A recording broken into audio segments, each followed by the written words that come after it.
একবার সুবহানাল্লাহর আওয়াজ যদি কোনো ইমানদারের জবান থেকে বের হয়, আল্লাহ পাক রব্বুল আলামিন বলেন, ও ফেরেশতা, তার বান্দার আমলনামায় 100 নেক লিখে দাও। একবার সুবহানাল্লাহর বিনিময়ে জান্নাতের বাগানে বান্দার জন্য ফলের বাগান তৈরি করা হয়। এত বিশাল বড় ফলের বাগান, দ্রুতগামী ঘোড়া যদি 500 বছর পর্যন্ত দৌড়ায়, বাগানের এক মাথা থেকে অপর মাথা গিয়েও শেষ করতে পারবে না। আতিনা ফি দারে দুনিয়া না হাসান, আতিনা ফি দারে উকবানা হাসান, ইয়া গিয়াসাল মুস্তাগীসিন হদিনা লফতিখারা বিল উলুমি ওয়াল গিনা। हर गुरीने देने तू तैयार है, जो न मांगे उससे तू बेजार है।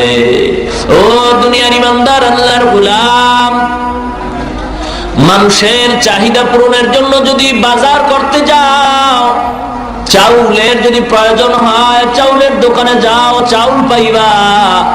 মাছের যদি প্রয়োজন হয় মাছ বাজারে গেলে মাছ পাওয়া যায়, তৈলের দোকানে গেলে তৈল পাওয়া যায়, কাপড়ের দোকানে গেলে কাপড় পাওয়া যায়। ও আল্লাহর গোলাম, আল্লাহকে কোথায় পাওয়া যায়? আল্লাহ বলেন, ও বান্দা, জামালপুরের সদরঘাটে গেলে আল্লাহকে পাইবা না, ফেরিঘাটে গেলে আল্লাহকে পাইবা না, মাছ বাজারে গেলে আল্লাহ পাওয়া যাবে না, তরকারির দোকানে গেলে আল্লাহ পাওয়া যাবে না। যদি আল্লাহকে পাইতে চাও, ওই বাস টার্মিনালে কোরআনের বয়ান করা হয়, হাদিসের বয়ান করা হয়, ওই ময়দানে গিয়া যদি বসতে পারো, আমি আল্লাহর পরিচয় নিয়েই তুমি বাড়ি যেতে পারবা। আল্লাহ পাক রব্বুল আলামিন বলে, ও রহমতের ফেরেশতা, যা জলদি করিয়া যা, দেখ ওই ময়দানে কারা কোরআনের বয়ান শুনে আর কারা করে। রহমতের ফেরেশতারা আল্লাহর অর্ডার পাইয়া ময়দানের চতুর্পার্শ্বে কাতারবন্দি হয়ে দাঁড়ায়, একজনের কাঁধের উপর আর একজনের কাঁধে একজন একজন করে দাঁড়ায়, গোলাকার হয়ে দাঁড়াইতে দাঁড়াইতে একের কাঁধের উপর আর একজন দাঁড়াইয়া আল্লাহর আরশ পর্যন্ত চলে যায়। আল্লাহ ডেকে বলেন, ও ফেরেশতা, এ বান্দা ঠান্ডার ভিতরে এখানে কেন বসছে? ওদের বাড়ি নাই, ঘর নাই? বলে, হ্যাঁ, ওদের বাড়ি ঘরের অভাব নাই, ঘুমানোর জায়গার অভাব নাই, এরপর সম্মানের পাত্র হইয়া দোকানওয়ালা দোকানদারি বন্ধ করিয়া, কৃষকওয়ালা কৃষি কাজ বন্ধ করিয়া, রিস্কাওয়ালা রিস্কা চালান বন্ধ করিয়া এই ময়দানে কেন বসছে? ও ফেরেশতারা জানতে চাই, তোমরাই তো নিষেধ করছো মানুষ বানাবার কোনো প্রয়োজন নাই। ফেরেশতারা বলে, আল্লাহ, আমরা জানি বান্দারা তোমাকে পাওয়ার জন্য আসছে, জান্নাত চায়, জাহান্নামের আগুন থেকে নাজাত চায়। আল্লাহ বলেন, ও ফেরেশতা, ওরা আমি আল্লাহকে দেখছে নাকি? না মাবুদ, তোমারে কোনোদিন দেখে নাই। আমার বানানো জান্নাত দেখছে নাকি? বলে, না মাবুদ, দেখে নাই। আমার বানানো জাহান্নাম দেখছে নাকি? বলে, না, দেখে নাই। আল্লাহ বলেন, ফেরেশতা, তোমরা সাক্ষী থাকো, যেই বান্দা আরামের ঘুম হারাম করিয়া, দুনিয়ার দোকানদারি বন্ধ করিয়া, কোরআনের মহব্বত করিয়া, আমি আল্লাহকে না দেখিয়া, জান্নাত জাহান্নাম না দেখিয়া, পরকালের মুক্তির আশায় যারা ময়দানে বসলো, সুসংবাদ শোনায়া দাও, আমি আল্লাহ ওদের সকলের গুনাহগুলি মাফ করে দিলাম। আল্লামা ইমাম কুরতুবী রাহমাতুল্লাহি আলাইহি বলেন, বান্দার গুনাহ মাফ হয় বলতে সগীরা গুনাহ মাফ হয়, কিন্তু বান্দা তো সগীরা গুনাহ করে না। মিনিটে মিনিটে, সেকেন্ডে সেকেন্ডে আমরা কবিরা গুনাহ করি। মিথ্যা কথা বলা কবিরা গুনাহ। একটা কবিরা গুনার কমপক্ষে শাস্তি হলো 7000 বছর জাহান্নাম। ও এলাকার মুসলমান, আল্লাহর কোরআন যদি মিথ্যা না হয়, সত্য হয়, পয়গম্বরের বাণী যদি সত্য হয়, এই কথাটাও সত্য, একটা কবিরা গুনার জন্য কমপক্ষে জাহান্নামে 7000 বছর জ্বলতে হবে। মিথ্যা কথা বলা কবিরা গুনাহ, যার সঙ্গে দেখা দেওয়া জায়েজ নাই, ইচ্ছা করে দেখা দিলে কবিরা গুনাহ হয়। দাড়ি কামানো কবিরা গুনাহ, সুদ খাওয়া কবিরা গুনাহ, গান শোনা কবিরা গুনাহ। এক একটা গুনার জন্য কমপক্ষে 7000 বছর জাহান্নাম। আল্লাহর ওলি বলেন, এ দুনিয়ার ইমানদার মানুষের সগীরা গুনাহগুলি মাফ হয়ে গেল, কবিরা গুনাহ তো মাফ হয় নাই। কবিরা গুনাহ তওবা ছাড়া মাফ হবে না। ও বান্দা, এই ময়দানে বসার পর আখিরি মোনাজাত পর্যন্ত থাইকা তওবা করে যখন চোখের পানি ছেড়ে আল্লাহর দরবারে ক্ষমা চাইবা, আল্লাহর এক নাম রহমান আর এক নাম রহিম। আল্লাহ বলে, বান্দারে আমি আল্লাহ যত বড়, আমি আল্লাহর আযাব ও গজব তত বড়, আমি আল্লাহ যত বড়, আমি আল্লাহর দয়া তত বড় গো। ও বান্দা, আমি আল্লাহকে কেউ নরম করতে পারবি না। তবে বান্দার দুই ফোঁটা চোখের পানি যখন বের হয়, আমি আল্লাহর কুদরতি অন্তর ঠান্ডা হয়ে যায়। বান্দার চোখের পানি নাকের ডগায় আসার আগে বান্দার মনের আশা আমি আল্লাহ পূরণ করে দেই।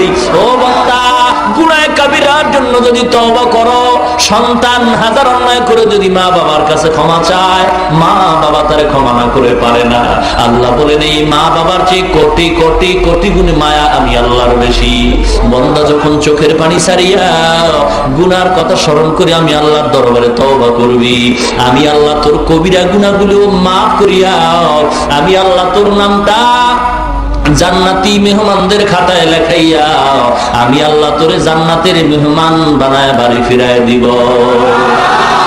আল্লাহ আল্লাহ क्या मुबारक नाम है, अल्लाह अल्लाह आशिकू का काम है, अल्लाह अल्लाह इचे शीरी निस्तुर नामम शीरे शाकार निकुनद जानम तमाम। अल्लाह अल्लाह तू मेरा सत्तार है, अल्लाह अल्लाह तू मेरा गफ्फार है। ओ দুনিয়ার ইমানদার আল্লাহর গোলাম, এই মজলিসটার এত দাম, বসলেই গুনাহ মাফ। দুনিয়ার আর এমন কোন মজলিস আছে যেখানে বসলে গুনাহ মাফ হবে? কোরআন ও হাদিসের মজলিসটায় বসলে গুনাহ মাফ হয়। আমরা এখানে কেন বসলাম? আল্লাহর পরিচয় পাওয়ার জন্য। কেন বসলাম? টুপিওয়ালাদের টুপি সাওয়ালাদের টুপি যেন মাথায় উঠে যায়, কোরআনের বয়ানের মাধ্যমে মানুষ যেন দিনদার হয়, আল্লাহ বলা মানুষ যেন আল্লাহওয়ালা হয়ে যায়। কি লাভ হবে বয়ান করিয়া? ও জামালপুরের মুসলমান গো, সুদের খাতায় নাম লেখাইয়া কিয়ামত পর্যন্ত সিজদা করবা। আল্লাহ পাক রব্বুল আলামিনের কোরআন সত্য না মিথ্যা? আল্লাহ পাক কোরআনে ডাক দিয়া কয়, দুনিয়ার ইমানদার 1400 বছরের উপরে হয়ে গেল, আজ পর্যন্ত কোরআনের ভুল কেউ বের করতে পারে নাই। আজকে তাকায়া দেখো, 10 পৃষ্ঠার আদর্শ লিপি বইয়ের একজন মুখস্থ করা হাফেজ দুনিয়াতে পাইবা না। হিন্দুদের গীতার কোনো হাফেজ দুনিয়াতে পাইবা না, তাওরাতের হাফেজ পাইবা না, জবুরের কোনো হাফেজ নাই। আর আল্লাহর কোরআনের 30 পারার হাফেজ 8 বছরের বালক কোরআনের শুরু থেকে শেষ পর্যন্ত দাঁড়ায় বলবে একজন নয়, লক্ষ কোটি কোটি হাফেজ কোরআন পবিত্র কোরআন সিনায় নিয়ে ঘুরতেছে। আল্লাহ বলেন, কোরআনের বিরুদ্ধে কেউ আগাইতে গিয়া আগাইতে পারবে না, ঠিক কিনা? আল্লাহ কোরআন শরীফের 114 সূরার দ্বিতীয় সূরা, সবচেয়ে বৃহত্তম সূরা সূরাতুল বাকারার 272 নম্বর আয়াত রেকর্ড করে নেন, লিখিয়ে নেন। বাটপারি করলে আল্লাহ পাক সহ্য করবেন না। আল্লাহ কোরআনে কয়, ও সুদখোরের দল, মুনাজাত করবি, তোর মুনাজাত কবুল হবে না। এ সুদখোরের দল, সুদ খাইয়া কোরআন পড়বি, সব হবে না। সুদ খাইয়া যাকাত দিবি, তোর যাকাত কবুল হবে না। সুদ খাইয়া যত ইবাদত করবি, তোর ইবাদত কবুল হবে না। তওবা না কইরা যদি মরিয়া যাও, আমি আল্লাহ ঘোষণা দিলাম তোর জন্য চিরস্থায়ী জাহান্নাম। কয়দিন? কয় বছর? এবার টুপিওয়ালারে গাইলে কোনো লাভ আছে? আমি আইসি কাল থাকবো না, ঠিক না? তো কোরআন তো সত্য। মুসা আলাইহিস সালামের একজন ভক্ত, মুসা আলাইহিস সালামকে আল্লাহ কোন কিতাব দিছিলেন?